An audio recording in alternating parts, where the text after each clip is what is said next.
Hello everybody, my name is Edson and welcome back to a brand new...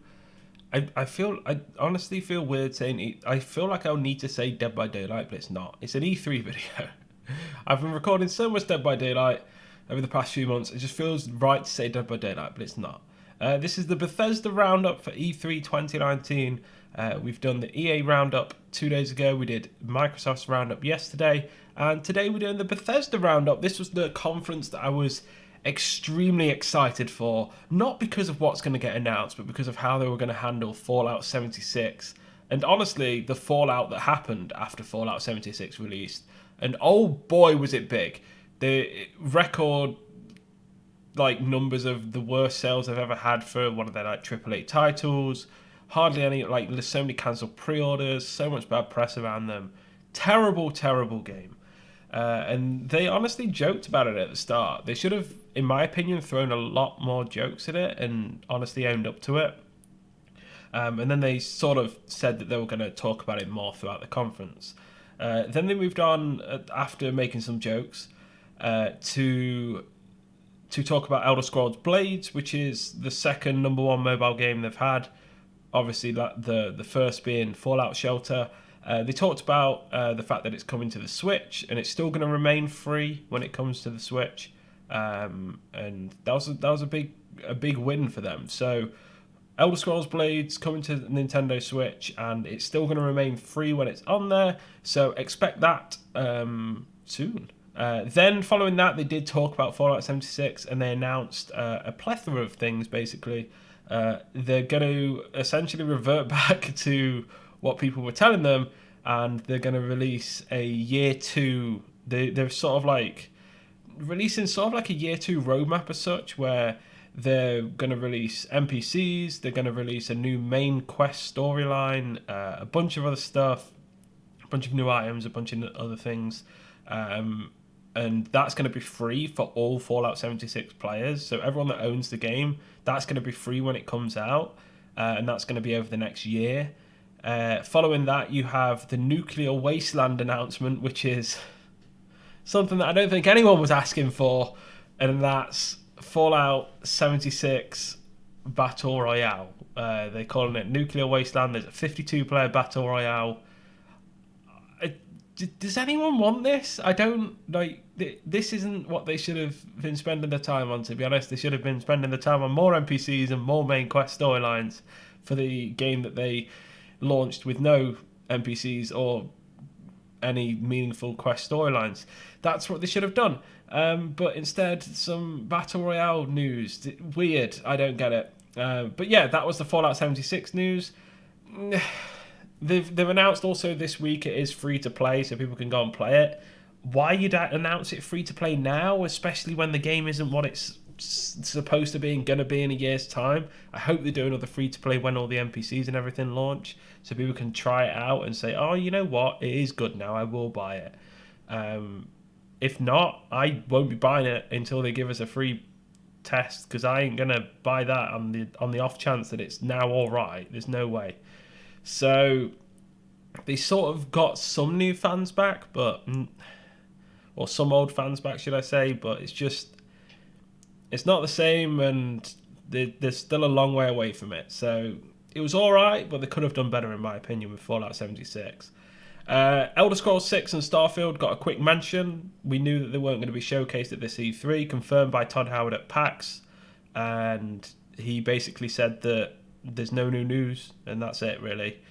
Then we got a world premiere of Ghostwire Tokyo, which, along with a game later on, which I'll talk about, it's one of the two new IPs that they're showcasing this conference.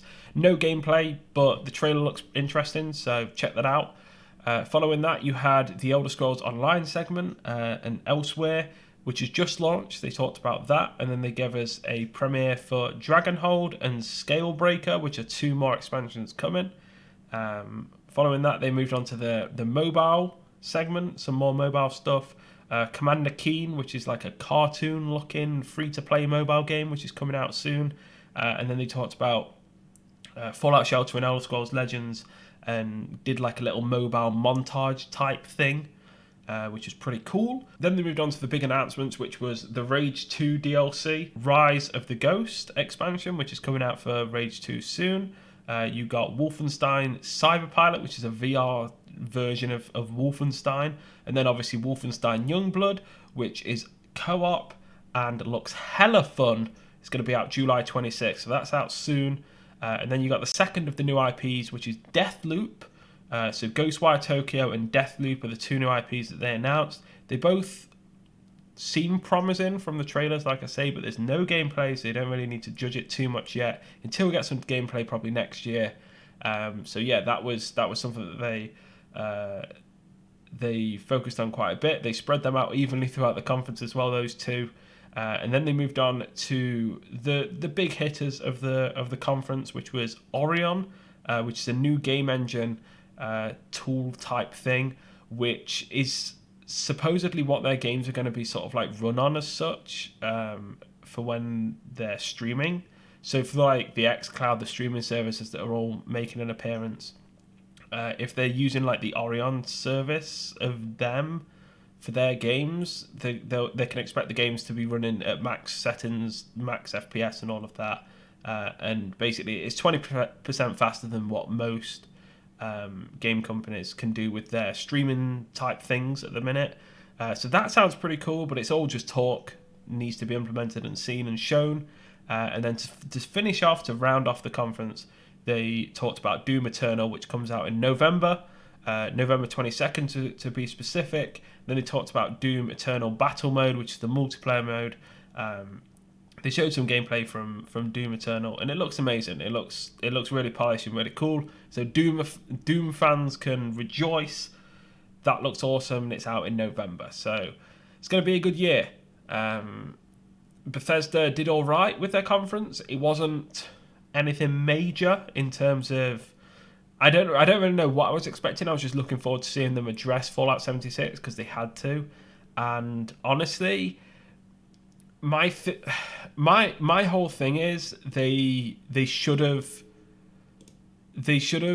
focused more on Fallout 76. They should have burned themselves a little bit more, because they were like joking about themselves and joking about Fallout 76 and how bad it was. And they should have given us a promise of a free weekend when the NPCs / new main storylines drop. I would have liked to have heard that. But I'm going to hold all judgments aside until all of that stuff is released. The Battle Royale was a big yikes. I don't think that's going to be successful at all. But for the actual game itself, in terms of the storyline, the NPCs that they've added, I'm not really going to do any more judgment on that, because I feel like I've judged it too much over the past year. I'm going to wait until they release and see what people say about it. But in case they give me a free weekend, I ain't risking buying it, to be honest. They're not getting my money. They're really not. But I'm going to give it a crack this week during the free week and see what I think of it. I can't imagine myself being too impressed, because, like I say, none of this stuff is out yet for it. Ghostwire Tokyo and Deathloop,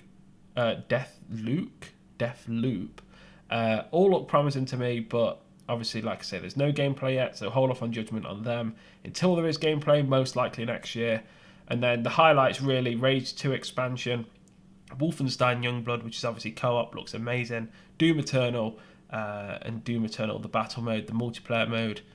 Not bad all round for Bethesda this year, especially when it's a year where they said that they weren't going to be showing anything from Elder Scrolls 6 or Starfield, but they still came in with two new IPs, addressed the Fallout 76 issue, should have probably addressed it a little bit more in my opinion, but they did all right, to be honest. They did better than I thought, and I imagine they've won a few people back with this conference. Still a lot of work to do to get them all back, including myself, but I imagine they're going to work more on that as the year goes on. So thank you so much for watching. Hope you guys have enjoyed this Bethesda E3 2019 roundup. Make sure you let me know what you think of it in the comments down below. Make sure you go back and check out yesterday's roundup of the Microsoft / Xbox conference and the EA Play conference, which was the day before that. And make sure you check out tomorrow's video, which is going to be Ubisoft. Thanks so much for watching. Make sure to leave it a like, comment, subscribe if you're new. And as always, I'll speak to you all soon. Take care.